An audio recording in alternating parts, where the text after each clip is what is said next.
Wow అనిపించే chicken dum biryani ready అండి. తింటే మస్తు ఉంటుందండి. అబ్బా, బిర్యానీ అంటే అందరికీ నోరు ఊరిపోతుంది కదా. ఓకే, వీడియో చూసేయండి మరి. హలో అండి, నమస్తే. నేను భాగ్య. లాస్ట్ సండే నేను 1 kg చికెన్తో చికెన్ బిర్యానీ చేశానండి. చాలా చాలా టేస్టీగా వచ్చింది. చాలా బాగుందన్నమాట. కొన్ని క్లిప్స్ తీసి నేను వీడియోగా చేశానండి. అయితే కంప్లీట్గా వీడియో క్లిప్స్ అయితే తీయలేదనమాట. వంట చేసుకుంటూ తీయాలి కాబట్టి మెయిన్ క్లిప్స్ అయితే తీశాను. చూసేయండి. ఒక 3 ఆనియన్స్ తీసుకొని ఇలా కట్ చేసుకొని దోరగా ఫ్రై చేసి పక్కన పెట్టుకున్నానండి. ఒక 3-4 పచ్చిమిర్చీలు కూడా నిలువ ఇలా కట్ చేసి అన్ని మసాలా దినుసులు తీసుకొని పక్కన పెట్టుకున్నాను. ఇప్పుడు ఈ మిగిలిపోయిన ఆయిల్ ఉంటుంది కదా, మనం ఆనియన్ ఫ్రై చేసిన తర్వాత ఈ ఆయిల్ని కూడా నేను ఒక 1/2 అవర్ ముందు ఈ కేజీ చికెన్లో 1/2 kg పెరుగు వేసి సరిపోయేంత కారం, ఉప్పు, 1 టీ స్పూన్ మసాలా పౌడర్ కూడా వేసి చక్కగా కలిపి పెట్టానండి. అలాగే ఒక లెమన్ ముక్క కూడా ఇందులో రసం వేశాను. ఆయిల్ని కూడా ఇందులో వేసి ఒక 15-20 మినిట్స్ మళ్ళీ పక్కన పెట్టాను. ఎందుకు ఈ 15-20 మినిట్స్ అంటే ఈలోపు రైస్ బాయిల్ చేయాలి కాబట్టి అందుకోసం ఇదంతా కలిపి పక్కన పెట్టాను. అయితే ఇప్పుడు ఈ ఆనియన్ ఫ్రై చేశాం కదా, దాన్ని వేశాను. అలాగే కొత్తిమీర, పుదీనా, పచ్చిమిర్చి, మసాలా దినుసులన్నీ వాటి మీద వేసి పెట్టేశాను. ఇక రెడీగా రైస్ కాగానే దాని మీద వేసేయడమే అన్నమాట. ఇక రైస్ కోసం ఈ 1 kg రైస్ని నానబెట్టి ఎసరు అంటారు కదా, ఎసరు పెట్టేసిన వేడి నీళ్ళు అయిన తర్వాత బియ్యం కడిగి, అంటే ఒక 1/2 kg బాస్మతి రైసు, 1/2 kg వండుకునే సన్న బియ్యం అనమాట. 2 మిక్స్ చేశాను. మొత్తం ఫుల్గా బాస్మతి రైస్తో మాత్రం వేయలేదండి. అలా చేయడం కంటే ఇలా హాఫ్ కలుపుకుంటే చాలా మంచిగా అనిపిస్తుంది నాకైతే. నేను ఎప్పుడు చేసినా ఇలా కొన్ని బాస్మతి రైస్, కొన్ని మామూలు రైస్ డైలీ వండుకునేటికి యాడ్ చేసి వండుతానమాట. ఇలా ఉడికేటప్పుడు కొంచెం ఆయిల్ వేసుకుంటే కొంచెం రైస్ అనేది విడివిడిగా వచ్చేస్తుంటుంది అనమాట.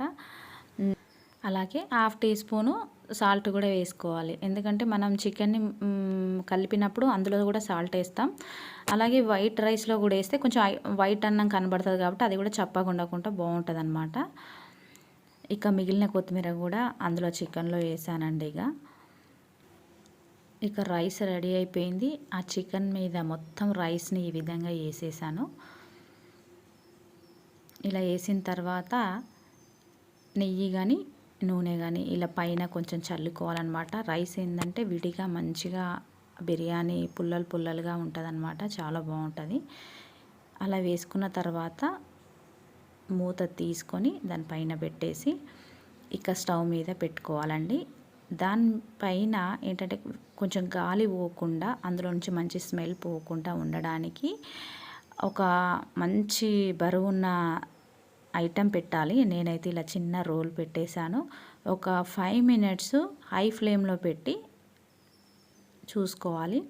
అలా పొగలు వస్తుంటాయి కదండి, అలా పొగలు వచ్చేటప్పుడు దాన్ని బంద్ చేసేయాలి. స్టవ్నప్పుడు బంద్ చేసిన తర్వాత, ఎందుకంటే అలానే ఉంటే అది మాడిపోతుంది కాబట్టి మనం ఇప్పుడు దాన్ని తీసేసుకొని ఒక పేనం తీసుకొని ఆ స్టవ్ మీద పెట్టుకోవాలండి. అయితే ఒక వేస్ట్ పేనం తీసుకున్నానండి. ఇది నేను వాడట్లేదనమాట, నాన్ స్టిక్. ఇది కొంచెం పాడైంది. అయితే దీనిపైన ఈ రైస్ బగోనె పెడదామని అనుకున్నాను. కాకపోతే ఏంటంటే ఆ పేనం చిన్నగా అయింది, బగోనె పెద్దగా అయింది. ఆ పేనానికి కోర్ ఉండడం వల్ల ఆ బగోనె అడుగు భాగం అనేది పేనం మీద కరెక్ట్గా సెట్ కాలేదండి.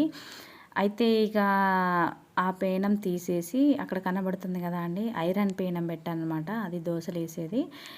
ఇక ఈ నాన్ స్టిక్ ప్యాన్ తీసేసి ఐరన్ ప్యాన్ పెట్టేసిన. అది పెద్దగా ఉందన్నమాట. అప్పుడు బగోనెకి చక్కగా ఫిక్స్ అయిపోయింది. అప్పుడు ఒక 5 మినిట్స్ ఫ్లేమ్ మాత్రం కొంచెం హై ఫ్లేమ్లో పెట్టాలి. ఎందుకంటే ఆ ఐరన్ ప్యాన్కు ఆ హీట్ తగలాలి అనమాట. కొంచెం తొందరగా హీట్ అయ్యి ఆ బగోనె అడుగునకు హీట్ తొందరగా వచ్చేస్తుంది అనమాట. అలా హై ఫ్లేమ్లో ఒక 5 మినిట్స్ పెట్టుకున్న తర్వాత మళ్ళీ లో ఫ్లేమ్లోకి పెట్టేసేయాలన్నమాట. అలా ఒక 10 మినిట్స్ ఉంచేస్తే సరిపోతుందండి.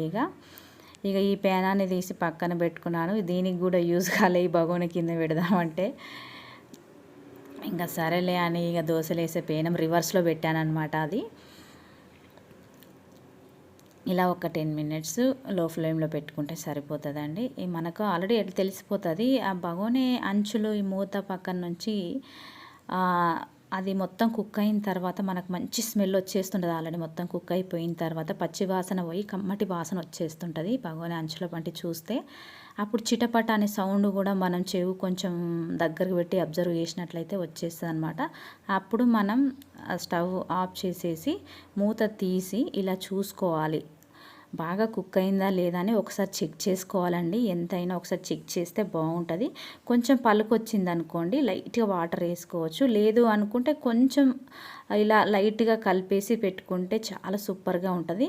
మళ్ళీ మూత పెట్టేసి ఒక 2-3 మినిట్స్ సిమ్లో పెట్టుకుంటే ఏంటంటే మంచిగా ఉమ్మగిలుతుంది అనమాట. అంటే రైస్ మంచిగా కుక్ అయిపోతుంది. అప్పుడు బిర్యానీ పర్ఫెక్ట్గా వచ్చేస్తుంది. చాలా టేస్టీగా ఉండే దమ్ బిర్యానీ రెడీ అండి. చాలా టేస్టీగా వచ్చింది. అసలు ఏమి యాడ్ చేసుకోకుండానే ఇంకా గ్రేవీ లేకుండా ఉప్పు కారాలు చాలా సూపర్గా సెట్ అయ్యాయండి. అలా అయితే